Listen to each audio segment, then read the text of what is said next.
ರಾಮದುರ್ಗದ ತಹಶೀಲ್ದಾರ್ ಕಚೇರಿಯಲ್ಲಿಯೇ ಮೂಲಭೂತ ಸೌಕರ್ಯ ಮಾಯ. ಹೌದು ವೀಕ್ಷಕರೇ, ಇವತ್ತು ನಾವು ಹೇಳ್ತಿರೋದು ಬೆಳಗಾವಿ ಜಿಲ್ಲೆಯ ರಾಮದುರ್ಗ ಪಟ್ಟಣದ ತಹಶೀಲ್ದಾರ್ ಕಚೇರಿಯ ದುಸ್ಥಿತಿ. ಪ್ರತಿದಿನ ರೇಷನ್ ಕಾರ್ಡ್, ಜಾತಿ ಮತ್ತು ಆದಾಯ ಪ್ರಮಾಣ ಪತ್ರ, ಹೊಲದ ಉತ್ತಾರ, ಪಿಂಚಣಿ, ಮನೆಗಳ ನಕಾಶೆ ಹಾಗೂ ಹಲವು ಪ್ರಮಾಣ ಪತ್ರಗಳನ್ನು ಪಡೆಯಲು ವೃದ್ಧರು, ಮಹಿಳೆಯರು ಹಾಗೂ ವಿದ್ಯಾರ್ಥಿಗಳು ಪಟ್ಟಣದ ಹಾಗೂ ತಾಲೂಕಿನ ಸುತ್ತಮುತ್ತಲಿನ ಹಳ್ಳಿಗಳಿಂದ ಅಸಂಖ್ಯಾತ ಸಾರ್ವಜನಿಕರು ರಾಮದುರ್ಗ ತಹಶೀಲ್ದಾರ್ ಕಚೇರಿಗೆ ಬರುತ್ತಾರೆ.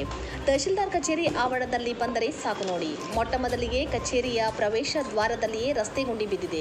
ಸ್ವಲ್ಪ ಮುಂದೆ ಹೋದರೆ ರಸ್ತೆಯ ಬಲಭಾಗದಲ್ಲಿ ಎಲ್ಲ ಕೆಸರುಮಯವಾಗಿ ಗಬ್ಬೆದ್ದು ನಾರುತ್ತಿದೆ. ಇದರಿಂದ ಸಾರ್ವಜನಿಕರು ಮೂಗು ಮುಚ್ಚಿಕೊಂಡು ಓಡಾಡುವ ಪರಿಸ್ಥಿತಿ ಎದುರಾಗಿದೆ.